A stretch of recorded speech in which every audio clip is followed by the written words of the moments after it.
Hi everybody, today we're going to take 30 most important MCQ from chapter number 9, 13 sorry, organism and population और इसके साथ में हमारा इस साल का MCQ वाला सिलेबस हो जाएगा कंप्लीट ओके क्योंकि 14 और 15 chapter already has been completed okay. तो चलिए क्वेश्चन नंबर 1 क्या आ रहा है, organisms tolerating wide range of salinity are called. तो वाइड रेंज ऑफ सैलिनिटी मतलब ऐसे एनिमल जो आपका नमकीन पानी में रह सकते हैं और कम ज़्यादा नमकीन और कम पानी नमकीन दोनों पानी में रह सकते हैं, यानी कि समुद्र में भी ग्रो कर सकते हैं पानी में और फ्रेश वाटर में भी ग्रो कर सकते हैं ओके। तो उनको क्या कहते हैं, तो सैलिनिटी सलाइन मतलब नमकीन पानी, उसको रिलेटेड है हेलाइन, हेलाइन मतलब सॉल्टी इन्वायरमेंट में रहने वाले ऑर्गेनिजम्स।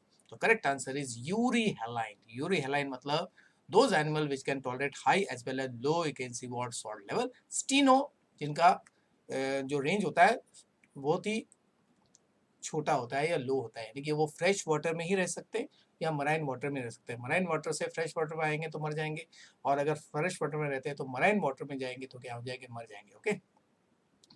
चलिए question 2, select the statement which explain best parasitism किसको कहते हैं। तो parasitism as we know is a interspecific interaction या association between two different organisms.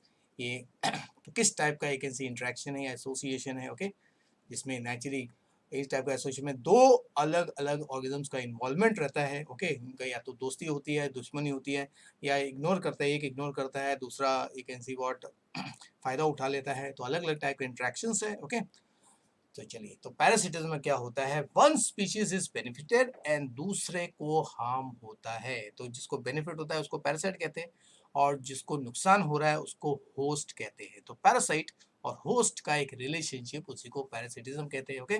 और पैरासाइट इस तरह होस्ट में रहता है ताकि वो मरे नहीं, क्योंकि अगर वो मर गया तो ultimately parasite can also die, क्योंकि उस पर डिपेंड है for the food okay, for the shelter. चलिए, pre reproductive age group is between which year okay. तो प्री तीन एक ऐसे ग्रुप एज ग्रुप्स को डिफाइन किया है, pre reproductive, reproductive and post reproductive okay. चलो, प्री रिप्रोडक्टिव एज कौन सा है, दैट बी वेरी केयरफुल क्योंकि similar you can see what range दिख रहा है ओके। तो नेचुरली प्री रिप्रोडक्टिव हमेशा जन्म से रहेगा, तो जन्म से रहेगा यानी 0 से 14, नहीं तो 0 से 18 है। क्या लगता है आपको, तो pre reproductive age group is 0 to 14, क्योंकि almost generally general at 14th year जो होता है प्यूबर्टी स्टार्ट होता है, या रिप्रोडक्टिव एबिलिटी मेल और फीमेल में डेवलप हो जाती है ओके। चलिए next, which factor of an ecosystem includes plants animals and microbe, यानी कि जितने भी लाइफ फॉर्म्स है ओके, इनको मिला के कौन सा फैक्टर कहा जाता है ओके। तो वेरी सिंपल क्वेश्चन, लेकिन ऑप्शंस नेचुरली आपको ध्यान से रीड करना है ओके। इनएनिमेट मतलब नॉन लिविंग, इनडायरेक्ट नहीं कहते हैं, अबायोटिक नहीं कहते हैं, तो naturally answer is biotic okay. Allen rules refers to the feature for, तो एलन रूल किस फीचर को डिफाइन करता है ओके। क्या आपने अगर पढ़ा होगा तो एलन रो रेफर करता है to the process by which living organism अपने बॉडी हीट को मिनिमाइज करता है बाय मॉडिफाइंग द स्ट्रक्चर। तो बॉडी स्ट्रक्चर्स को मॉडिफाई करता है, जैसे जो बॉडी पार्ट्स होते हैं जिससे हीट रेडिएशन होता है उसको छोटा, कान छोटे होते हैं, हाथ छोटे छोटे होते हैं, क्योंकि जो पाम है यहाँ से ही एनिमल जनरली स्वेटिंग करते हैं ओके। या बॉडी में फैट लेयर ज़्यादा होता है ताकि इंसुलेटिंग एक ऐसी बॉडी बन जाए okay, to minimise loss of body heat especially in the polar regions. Then evolutionary stable strategy, ESS का मतलब क्या होता है, यानी कि किसी भी इकोसिस्टम में right from the can see early time से देखो ओके, तो एक पर्टिकुलर फिनोमेना पाया गया है इन ए पर्टिकुलर पॉपुलेशन। तो वो फिनोमेना क्या है इसमें से ओके, वो फिनोमेना है कि मेल और फीमेल का रेशियो जनरली इक्वल रहता है। तो there should be equal number of males and female in a particular community, in a particular species okay. इसको इवोल्यूशनरी स्टेबल स्ट्रेटेजी कहते हैं। चलिए क्वेश्चन 7, एन असेंबलेज मतलब ग्रुप ओके, जब बहुत सारी चीजें मिलके एक ऐसी एकत्रित होती है, कंबाइन होती है, उसको असेंबलेज कहते हैं। और individuals of different species living in the same habitat and having functional interactions को क्या कहते हैं, यानी कि सिंपल अगर इसको दिखाएंगे, इसको और सिंपल करेंगे तो group of species, group of different species which are living in a particular space या habitat okay, and they are interacting with each other, एक दूसरे के साथ इंटरेक्ट करते हैं, यानी कि इंटरैक्टिंग स्पीशीज ओके, उसको क्या कहते हैं, तो उसको हम लोग कहते हैं आपका बायोटिक कम्युनिटी। अगर बायोटिक वर्ड नहीं होता तो भी चलता, ओके, कम्युनिटी वर्ड ज़्यादा इंपॉर्टेंट है, ओके, यानी group of population of different species, उसको कम्युनिटी कहते हैं। एक ही स्पीशीज के डिफरेंट मेंबर्स को पॉपुलेशन कहते हैं। तो अलग अलग पॉपुलेशन, तो एक और एक डेफिनेशन है, अलग अलग पॉपुलेशन मिलके जो ग्रुप बनता है उसको कम्युनिटी कहते हैं। चलो क्वेश्चन नंबर 9, द इकोलॉजिकल निच ऑफ ए पॉपुलेशन इज, अभी निच वर्ड बहुत ही इंपॉर्टेंट है, ओके। तो हैबिटेट वो जगह होता है जहाँ पे पर्टिकुलर ऑर्गेनिज्म पाए जाते हैं, तो वहाँ पे जो काम कर रहे होते हैं, why they are there, so they are there because they are performing some important duty for the, you can see, biological point of view या nature point of view, ecological point of view, या तो वो producer है, consumer है, decomposer है, या तो वो प्रेडेटर है, नहीं तो you can see होस्ट है, नहीं तो वो फूड चेन का एक पार्ट है। तो जो भी वो फंक्शन करते हैं नेचर के लिए उनको उनका नीच कहते हैं, ओके। तो geographical area where it lives, ये तो हो गया आपका, एक कैन सी पार्ट हैबिटेट हो गया, उसी को हैबिटेट ऑफ ऑर्गेनिज्म कहते हैं। तो ए और बी तो नहीं होगा, ओके। तो place of origin of organism and associate, ये भी नहीं होगा क्योंकि ये उसका कम्युनिटी हो गया।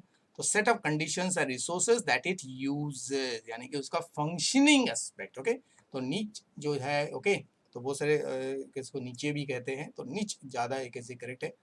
तो तो niche is generally जो बोल सकते हैं, it is a functional role played by an organism in its habitat, यानी कि जहाँ पे वो रहता है तो वहाँ पे जो फंक्शन परफॉर्म कर रहा है उसको उसका इकोलॉजिकल नीच कहते हैं, okay. Correct answer is C. चलिए, द कैटल इग्रेट, ओके, जो बर्ड है, और ग्रेजिंग कैटल, यानी कि कोई भी कैटल जैसे बफलो हो गया, तो गाय हो गई, ओके, या भैंस हो गई, उसके साथ साथ हमेशा कुछ बर्ड्स आपने देखे होंगे उनके साथ साथ उनके ऊपर बैठते भी है, ओके। तो is a classical example of what, commensalism. तो इसमें इग्रेट को फायदा हो रहा है और ग्रेजिंग कैटल को कुछ फर्क नहीं पड़ रहा है, ओके। चलिए नेक्स्ट, तो phenomena by which common predator prevent competition is called, यानी कि अगर एक डियर है और उस जंगल में लायन भी है और एक एनसी व्हाट चीता भी है या टाइगर भी है, तो नेचुरली एक फिनोमेना एक डेवलप हो जाता है इस फिनोमेना, ताकि वो एक दूसरे को मारे नहीं, नहीं तो डियर के चक्कर में एक दूसरे को खत्म करने लगेंगे, ओके। तो कॉमन प्रेडेटर जहाँ पे रहता है तो वहाँ पे नेचुरली फिनोमेना डेवलप हो जाता है, ओके। इस फिनोमेना को क्या कहते हैं, तो स्पेशल फिनोमेना को कहते हैं आपका रिसोर्स पार्टीशनिंग, यानी कि शेर और चीते, आपने देखा होगा वो अपने जोन को या एरिया को डिफाइन करते हैं, यूरिनेट करते हैं, तो अपने इलाके डिफाइन कर देते हैं। तो शेर अपने इलाके में हंटिंग करता है और टाइगर अपने इलाके में हंटिंग करता है, लेकिन जब वो एक दूसरे, जब उनके जो अपना प्रेस है या उनका जो फूड है जब नेचुरली कम हो जाता है, तो तब फिर वो एक कॉम्पिटिशन मोड में आ जाते हैं, ओके। तो रिसोर्स पार्टीशनिंग किया जाता है कि तू अपना इलाका, ओके, और तू अपना इलाके में कैसे शिकार करोगे, तो फिर वो एक दूसरे को हार्म नहीं करेंगे। तो मेसोकॉलम, ओके, यहाँ पे एडाप्टेशन दिया हुआ है लेफ्ट साइड में और उसका एग्जांपल दिया हुआ है, ओके। पहले देखते हैं, जीरो फाइटिंग मतलब डेजर्ट कंडीशन में, ओके। तो कौन सा इसमें से डेजर्ट कंडीशन में कौन सा प्रॉपर्टी एक प्लांट डेवलप करता है, अपने प्राय लास्ट ये कैन सी कि आपका CAM pathway, crassulacean acid metabolism pathway, जिसमें आपका जो स्टोमेटा है रात के टाइम पे होता है ओपन, ताकि कार्बन डाइऑक्साइड रात के टाइम पे जाएगा। तो फोटोसिंथेसिस जो उसका कार्बन डाइऑक्साइड वाला पार्ट है, इनके डार्क रिएक्शन की शुरुआत रात में होती है, ओके। फिर एक्वाटिक एडाप्टेशन यहाँ पे कौन सा है, एरेनकाइमा टिश्यू, क्योंकि कुछ एक्वाटिक प्लांट जो होते हैं वो फ्लोटिंग टाइप के होते हैं, बायोंसी करने के लिए उसमें जो टिश्यू होता है उसमें एयर स्पेसेस रहते हैं, तो एयर स्पेस वाले पैरेंकाइमा को एरेनकाइमा कहते हैं, जिसे फ्लोटिंग एबिलिटी आती है उसको बायोंसी कहते हैं। एपीफाइटिक एबिलिटी क्या है कि एक प्लांट दूसरे प्लांट पे ग्रो करता है तो उसके पास होना चाहिए वेलेमेंट टिश्यू, ये हमने प्लांट वाटर रिलेशनशिप में भी पढ़ा था। और एरियल एडेप्टेशन में क्या है कि बर्ड्स का दिया हुआ देखो, न्यूमेटिक बोन, न्यूमैटिक बोन्स मतलब बोन्स हॉलो होते हैं जिसमें एयर रहता है ताकि बायोंसी मिले एयर में एक ऐसी बॉडी लाइट हो जाता है, ओके। तो इस तरह आपका ऑप्शन हो गया बी ऑप्शन, ओके, जिसको हमने अभी डिस्कस कर लिया, ओके। चलिए, और जितने भी मैच दो कॉलम का उसको मैं पहले से बता रहा हूँ और अभी भी बताता हूँ कि सबसे पहले उस मैच को पहले करेक्टली देखिए जो एकदम परफेक्ट आपको मालूम है कि इसका आंसर यही हो सकता है, तो उसको ऑप्शन में चेक करेंगे तो it will be easier to get the right option. चलो, association between sea anemone and hermit crab in a gastropod shell is that of, तो ये भी एकदम कैसे क्लासिकल एग्जाम्पल है, ओके। तो सी एनेमोन जो है वो हर्मिट क्रैब जो है, ओके, और ये हर्मिट क्रैब जो है वो शेल के अंदर रहता है, तो शेल के अंदर हर्मिट क्रैब है और शेल के ऊपर सी एनेमोन्स क्या है, अटैच्ड है, ओके। तो ये भी कमेंसलिज्म है, इसमें सी एनिमोन को फायदा हो रहा है, लेकिन हर्मिट क्रैब जो है इसको ना तो कोई नुकसान हो रहा है ना तो फायदा हो रहा है, ओके, सी एनिमोन की वजह से। Then logistic growth curve lag phase क्या होता है, तो एक sigmoid curve, S shape curve के नेचुरली जो है 3 फेज होता है। पहला फेज जिसमें स्लो ग्रोथ होता है, फिर रैपिड ग्रोथ होता है, फिर स्टेशनरी फेज आता है, और फिर एंड में जब लाइफ साइकिल कंप्लीट हो जाता है तो डिक्लाइनिंग डेथ फेज आता है, ओके। तो मैंने अभी हिंट दे दिया आपको। तो लैग, ओके, तो बी केयरफुल, लॉग फेज और लैग फेज में डिस्टर्ब नहीं होना या कंफ्यूज नहीं होना। लैग का मतलब स्लो होता है, लॉग का मतलब होता है फास्ट, ओके। तो लैगिंग एंड लॉगिंग, ओके। तो it is a initial stage of growth which is slow, तो ये भी हो सकता है इनिशियल की जगह पे slow stage of growth, okay, या स्लो रेट ऑफ ग्रोथ ऐसा भी होगा तो भी चलता था, ओके। चलिए, इन कोलोक्यूअल लैंग्वेज हैबिटेट इज, मतलब जनरल जब हम लोग किसी को एक्सप्लेन करते हैं हैबिटेट और नीच में बेसिक फर्क क्या है, ओके। चलिए, यानी कि it is like dash address and the dash of the organism, okay. तो मैंने आपको पहले बताया, ओके, कि habitat is a living place और निच हो गया द रोल जो ऑर्गेनिज्म वहां पे परफॉर्म कर रहा है, ओके। जैसे आप कहाँ पे रहते हो वो आपका एड्रेस हो गया, वहां पे क्या काम कर रहे हो वो आपका नीच हो गया। तो habitat is the place where live and niche is what you are doing in your habitat, okay. जैसा अभी आपका किसी का दर्जी का दुकान है तो हैबिटेट है उसका एक ऐसी दुकान या वो एरिया, उसमें वो क्या काम कर रहा है, दर्जी का काम कर रहा है, या हलवाई है, या दुकानदार है, जो भी काम कर रहा है, पेंटर है, ओके, तो ऑफिसर है, ओके, पुलिसमैन है, जो भी है, तो अल्टीमेटली इट इज, तो habitat is like a postal address, okay, मतलब आप कहाँ पे मिलोगे और आप वहाँ पे क्या कर रहे हो उस जगह पे, मतलब आपका प्रोफेशन, ओके। तो very you can say unique can say difference दिया हुआ है। चलिए, question 15, maximum absorption of rain fall water is done by, तो जब रेन कहीं पे गिरता है, किसी रीजन में गिरता है, तो वहाँ पे सबसे ज़्यादा रेन जो वाटर है वो कौन सा किसी टाइप के ऑर्गेनिजम्स और कहाँ पे एब्जॉर्प्शन सबसे ज़्यादा होगा, तो नेचुरली तो अभी आपको दिख रहा है, देखिए, तो डेजर्ट प्लांट में नेचुरली रेनफॉल तो बहुत कम होता है, ओके। फिर ग्रासलैंड्स में, हाँ, ग्रासलैंड में होता है रेनफॉल, अगर हुआ तो एब्जॉर्ब होता है, कोनिफर्स भी करते हैं, ओके। लेकिन सबसे ज़्यादा होता है ट्रॉपिकल रेन फॉरेस्ट में, क्योंकि इसके लिए ट्रॉपिकल रेन फॉरेस्ट इसके लिए किया जाता है कि ऑलमोस्ट हर दिन वहाँ पे कम से कम रात के टाइम पे तो रेन होता है, क्योंकि दिन के टाइम इतनी गर्मी होती है कि वाटर इवेपरेट्स, और ऊपर क्लाउड जो होते हैं रात के टाइम पे टेम्परेचर वैकेंसी जो डाउन हो जाता है, उसकी वजह से प्रेशर डिक्रीज होने की वजह से रेन गिरता है, हर दिन रहता है, ओके। तो उसकी वजह से वहाँ पे सबसे ज़्यादा डाइवर्सिटी भी आपको मिल रहा है, जो हमने लास्ट टाइम चैप्टर नंबर 15 से रिलेटेड पढ़ा था। चलिए, polar bears show you can see what hibernation, तो hibernation is a special phenomena जिसमें एक ऑर्गेनिज्म एक पर्टिकुलर सीजन में इनएक्टिव हो जाता है, अपनी एक्टिविटी को एकदम स्लो कर देता है या स्लीप मोड में चला जाता है, ओके। जैसे आप मोबाइल्स को कैन सी कंप्यूटर को अगर आप काम नहीं कर रहे हो तो स्लीप मोड पे रख देते हैं, ओके। तो that is during the winter season. तो hibernation is a general term, कोई भी ऑर्गेनिज्म जब विंटर सीजन में अपने एक्टिविटी को स्लो कर देता है तो उसको हाइबरनेशन कहते हैं, और समर सीजन में रहेगा तो उसको एस्टिवेशन कहते हैं, okay. And winter and summer are the two एक अनफेवरेबल कंडीशंस माना जाता है, ओके। सबसे अच्छा कंडीशन रेनी सीजन है, okay. The number of deaths under ideal condition को कहते हैं, यानी कि अगर एक नॉर्मल तरीके से अगर डेथ हर ऑर्गेनिज्म से हो रहा है, ओके, तो उसको क्या कहते हैं, ओके।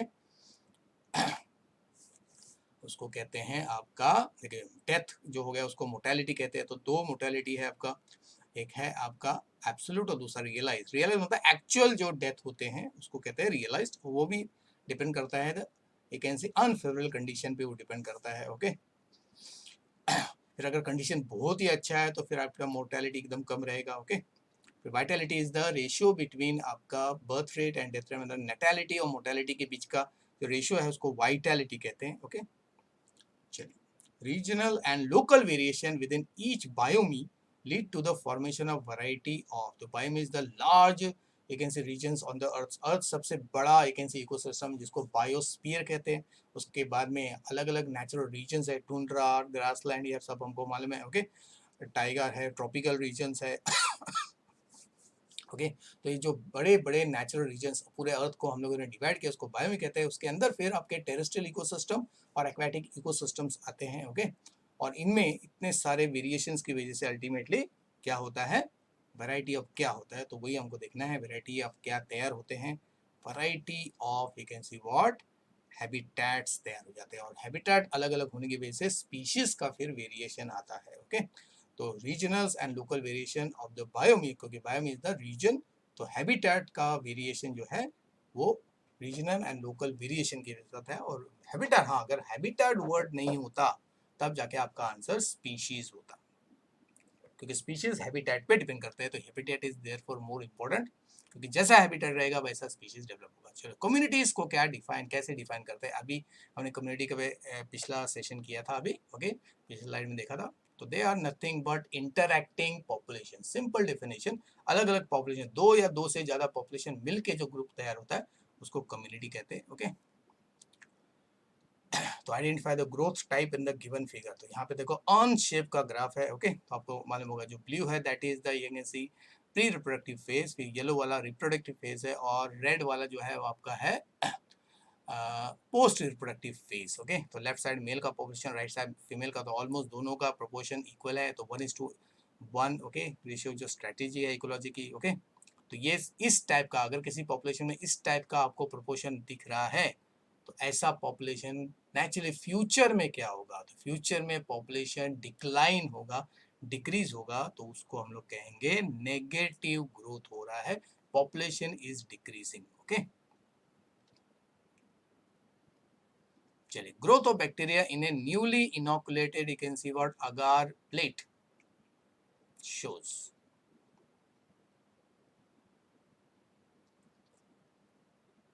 यानी कि आप बैक्टीरिया को क्या करते हो, अगर आप न्यूट्रिएंट मीडियम में डालते हो तो नेचुरली अगर आपने अभी अभी डाला है तो उसके बाद में ग्रोथ कैसा होगा, तो नेचुरली बहुत ही फास्ट होने लगा, क्योंकि अभी कंपटीशन नहीं है, न्यूट्रिएंट मीडियम में nutrients are present in very large amount, तो पॉपुलेशन में keep on you can see what multiplying. Okay, in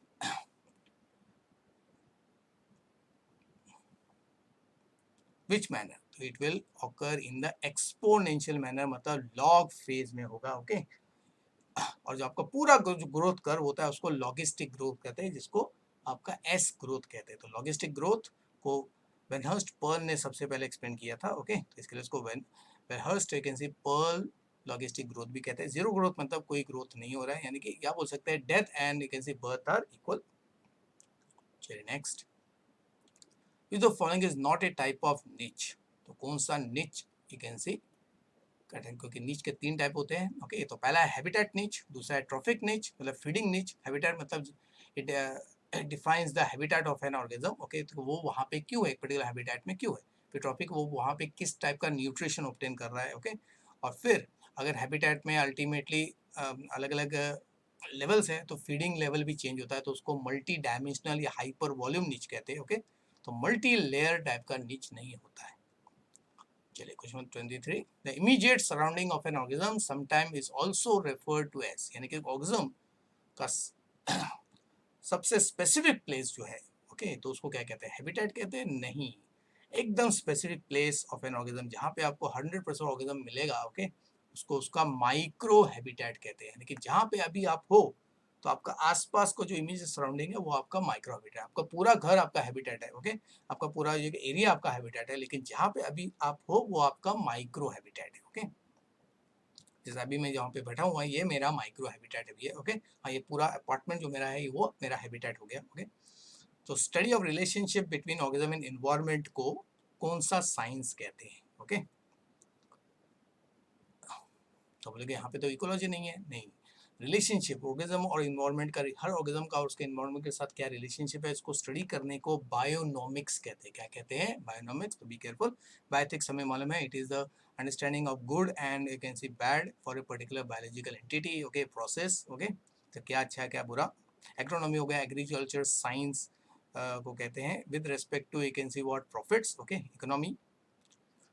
The predators must be dash in order to survive, यानी कि predators में ये फीचर होना चाहिए। ओके, तभी वो सर्वाइव करेंगे। तो predator generally attacks the prey, लेकिन अगर predator लार्ज एजेंसी बस बार बार अगर अपने प्रे को खत्म करते जा रहा है, लार्ज एजेंसी किलिंग कर रहा है, तो एक दिन क्या होगा कि सारे के सारे प्रेस जो है दे विल गेट किल्ड। तो इसके लिए एक पर्टिकुलर प्रेडेटर एक पर्टिकुलर प्रे को किल नहीं करता है, और जैसे लायन भी हर दिन शिकार नहीं करता है। ओके, तो नेचुरली वो पहले जनरल नॉर्मल कंडीशन में छोटे मोटे एनिमल्स लाइक मंकीज हो गया, बर्ड्स हो गया, ओके, उनको अटैक करके अपना फीडिंग करता है, और जब उसका एनर्जी लेवल बहुत कम हो जाता है, थोड़ा कम हो जाता है, तब उसको फिर एक बड़े शिकार की जरूरत पड़ती है, तब वो अल्टीमेटली बड़े एनिमल्स, डियर हो गया, बफेलो हो गया, उनको अटैक करता है। ओके, तो इससे ये होता है कि अल्टीमेटली उसके लिए भी ऑप्शन रहते हैं फूड के। ओके, तो इस प्रॉपर्टी को क्या कहते हैं, उसको कहते हैं प्रूडेंट होने चाहिए। Okay, they should be sensible. और इंसान देखो यहाँ पे ही नेचुरली थोड़ा सा गलती करता है, वो रिसोर्सेज को फटाफट यूज करने लग जाता है, जिसकी वजह से इन्फ्लेमेशन, वैकेंसी, स्कैरसिटी होने लगती है। तो इंसान जो प्रूडेंट नहीं है बहुत सारे केसेस में। ओके, चलिए, broad term used for inter specific interaction is. Okay, तो इंटर स्पेसिफिक इंटरेक्शन को ब्रॉडली क्या कहते हैं, यानी कि दो अलग अलग स्पीशीज के बीच में अगर इंटरेक्शन हो रहा है, यानी कि वो एक दूसरे के साथ इंटरेक्ट कर रहे हैं। ओके, तो इसको ब्रॉड टर्म कौन सा दिया गया है। ओके, तो ब्रॉडली इसको हम लोग कहते हैं सिम्बायोसिस। ये वर्ड देखो, सिम मतलब टुगेदर, बायोसिस मतलब लिविंग। अगर किसी भी दो ऑर्गेनिज्म के बीच में कोई रिश्ता है, चाहे वो पॉजिटिव पॉजिटिव है, पॉजिटिव नेगेटिव है, जीरो पॉजिटिव है, जीरो नेगेटिव है, नेगेटिव जीरो है, तो सारे इंटरेक्शन कॉमनली सिम्बायोसिस कहा जाता है ब्रॉड टर्म्स में। ओके, अदरवाइज हमको मालूम है कि सिम्बायोसिस और म्यूचुअलिज्म दे आर एक can say inter related term. Okay, लेकिन हाँ, mutualism is more specific. Mutualism तो अब कहते हैं जब दोनों ऑर्गेनिज्म को एक दूसरे से फायदा होता है, तब उसको म्यूचुअलिज्म कहते हैं। Because symbiosis is general term and mutualism is specific term. Okay, तो अल्टीमेटली आपका कमेंसलिज्म हो गया, एनल्स हो गया, पैरासिटिज्म, ये भी एक प्रकार का सिम्बायोसिस ही है, क्योंकि जब दो ऑर्गेनिज्म एक दूसरे के साथ इंटरेक्ट करते हैं, ओके, इसका मतलब है वो एक दूसरों को मतलब हैंडल करते हैं, तो उसको सिम्बायोसिस कहेंगे। सिम का मतलब टुगेदर, बायोसिस मतलब living. Identify the type of biological phenomena. Okay, तो आप बोलोगे सर पॉलिनेशन चल रहा है। यस, यहाँ पे बर्ड्स जो है, देखिए यहाँ पे आपका हमिंग बर्ड दिख रहा है, और एक फ्लावर जो वॉच शेप है उसमें वो चोंच डाल के नेक्टर ऑब्टेन कर रहा है। ओके, तो यहाँ पे आपका बर्ड का भी मॉडिफिकेशन है और कोरस फ्लावर का भी मॉडिफिकेशन है, इसको ऑर्निथोफिली भी कहते हैं। तो बहुत सारे टर्म हो सकते हैं, लेकिन यहाँ पे जो टर्म है ये आपका इस चैप्टर से रिलेटेड है। तो इस फिनोमेना को out of the given term is, देखिए क्या है, को इवोल्यूशन है। दिस इज को इवोल्यूशन, क्योंकि यहाँ पे बर्ड में भी चेंजेस आए हैं उसके और फिर फ्लावर में जो मॉडिफिकेशन है। ओके, यानी कि फ्लावर और बर्ड्स इनमें एक साथ एक ऐसे चेंजेस आते हैं because they help each other. Okay, फिर दूसरा फिनोमेना जो है, अगर कोविलेशन नहीं होता तो फिर क्या होना चाहिए था, फिर ऑर्निथोफिली हो सकता था। ओके, जो आपके चैप्टर एक से फर्स्ट से रिलेटेड हो सकता था। तो डिपेंड करता है कि आपका क्वेश्चन कौन से चैप्टर से एक से तैयार किया गया है। चलिए, मैच द कॉलम। चलिए, यहाँ पे इंट्रैक्शन है, उसके साथ में ए स्पीशीज और बी स्पीशीज के बीच में क्या रिलेशनशिप है, जो अभी मैं डिस्कस कर रहा था। तो अमेंसिलिज्म में क्या होता है कि एक पार्टनर को नुकसान हो रहा है, दूसरे को कुछ फर्क नहीं पड़ रहा है, तो नेगेटिव जीरो इंट्रैक्शन। म्यूचुअलिज्म में अभी बताया पॉजिटिव पॉजिटिव इंट्रैक्शन, यानी कि दोनों पार्टनर को फायदा होता है। उसका सबसे अच्छा एग्जाम्पल लाइकेन है। फिर कॉम्पिटिशन में क्या होता है कि दोनों को नुकसान होता है। जैसे शेर और टाइगर अगर एक ही डियर के पीछे भागे तो कभी शेर मारा जाएगा, कभी टाइगर मारा जाएगा, एक दूसरे को घायल कर देंगे, नहीं कि दोनों को ओवरऑल नुकसान, मतलब वॉर अगर होता है, भले एक जीतता है एक हारता है, लेकिन नुकसान दोनों का होता है। प्रेडेशन में एक को फायदा हो रहा है, पॉजिटिव नेगेटिव। ओके, तो इस टाइप का भी आपको क्वेश्चन आ सकता है। तो अल्टीमेटली मैच के हिसाब से आपका जो है अभी डिस्कस किया, बी ऑप्शन इज करेक्ट। ए का 3, बी का 1, सी का 4 और आपका डी का 2। ओके, चलिए अभी second last question, which of the following statement respect is not correct. Okay, तो आपका इस चैप्टर से रिलेटेड स्टेटमेंट है जो करेक्ट नहीं है। ओके, चलिए, crow feeding the hatchling, the young ones of quail is an example of brood parasitism. Yes, okay, तो कोयल अपने अंडे क्रो के सॉरी नेस्ट में डाल देते हैं, लेकिन उसके पहले वो क्रो के कुछ अंडों को गिरा देती है, तो एक्चुअली ये पैरासिटिज्म हो गया। Okay, monarch butterfly is highly distasteful to its predated bird. या मोनार्च बटरफ्लाई के बॉडी में ऐसा केमिकल होता है, ओके, अगर इसको कोई प्रेडेटर बर्ड खाती है तो नेचुरली फिर वो वापस उस बटरफ्लाई को नहीं खाएगी फ्यूचर में। ओके, तो ये एक प्रकार का एक ऐसी व्हाट अलार्मिंग एक ऐसी फिनोमेना होता है, ताकि दूसरे बटरफ्लाई बच जाए। फिर herbivorous are predators in the true broad sense. Yes, तो प्रेडेटर जनरली बोलते हैं जब शिकारी शिकार करता है, मतलब जनरली कार्निवोरस एनिमल जो है वो प्रेडेटर्स होते हैं, लेकिन नहीं, अभी ब्रॉड सेंस में कोई भी ऑर्गेनिज्म जो किसी दूसरे ऑर्गेनिज्म को खाता है, ओके, जो हर्बिवोर्स किसको खाता है, आपको प्लांट्स को खाता है, तो वो भी एक प्रकार का प्रेडेशन माना जाता है। तो third is also right. Lichen has a common thallus of two, तो आपको माना लाइकन दो ऑर्गेनिज्म के कॉम्बिनेशन बनता है, एक एल्गी और एक वैकेंसी व्हाट फंगस। ओके, तो यहाँ पे टर्म क्या है, फाइकोबायंट, ये तो आपका एल्गी हो गया। ओके, फोटोबायंट ये भी एल्गी है। हाँ यहाँ पे तो किसी गलत हो गया, तो एक होना चाहिए था मायोकोबायंट, एक होना चाहिए था फाइकोबायंट, या फोटोबायंट एंड माइकोबायंट होना चाहिए था, दोनों एक ही एकेंसी ऑर्गेनिज्म के नाम दे दिया, इसका मतलब है ये स्टेटमेंट इनकरेक्ट हो गया। ओके, या एल्गी एंड फंगस होना चाहिए था, इसका मतलब है करेक्ट आंसर इज आपका ओनली 4, तो ओनली 4 इज नॉट करेक्ट, बाकी सब एकदम परफेक्ट है। Last question, find the correct pair, तो आपको करेक्ट पेयर यहाँ पे फाइंड करना है। चलिए ओके, तो बहुत सारे हैं, तो करेक्ट पेयर क्या है? कॉन्फर्मर्स बोल रहे हैं can maintain a constant internal environment, नहीं। ओके, रेगुलेटर्स या मॉडरेटर्स जो है वो अपने एनवायरनमेंट को मेंटेन कर पाते हैं। Realise niche is the role in absence of competitor, नहीं, in presence of competitor. Okay, अगर कॉम्पिटिटर नहीं रहेंगे तब मालूम पड़ेगा कि कौन एक्चुअली एक शेर है और कौन एक बहुत गिदड़ है। ओके, कौन राजा है कौन रंग है, तभी मालूम पड़ेगा कॉम्पिटिशन होते हैं, कॉम्पिटिटर्स होते हैं। ओके, फिर कैटफिश जो स्टिंगिंग एक टेंटिकल के साथ होता है, नहीं, कैटफिश इज नियर। एक दूसरा फिश होता है, कौन सा फिश है आपका? ओके, याद कीजिए। फिर डिफेंसिव सेकेंडरी मेटाबोलाइट्स, यानी कि कुछ जो प्लांट्स अपने बॉडी में कुछ चीज़ें स्टोर करते हैं, जैसे निकोटीन, क्विनिन, ओपियम, ये उनके लिए किसी काम का नहीं है, लेकिन उसको वो रिलीज कर देते हैं। लेकिन इसी केमिकल की वजह से जो बाकी प्लांट्स है, एनिमल्स है, हर्बीवोरस एनिमल्स, वो उनको खाते नहीं हैं। ओके, तो उनका फायदा हो जाता है, तो ये करेक्ट है। फिर कैटफिश की जगह पे क्या होना चाहिए था? कैटफिश की जगह पे होना चाहिए था क्लॉन फिश होना चाहिए था। ओके, वो रंग बिरंगा फिश रहता है। ओके, जो स्टिंगिंग टेंटिकल्स ऑफ सी एनेमोन के बीच में रहता है, और सी एनेमोन से जो फूड रिलीज होता है उसको वो खाता है। ओके, तो इसके लिए करेक्ट आंसर जो है वो है B option, defensive secondary metabolites, ये केमिकल्स करेक्ट है।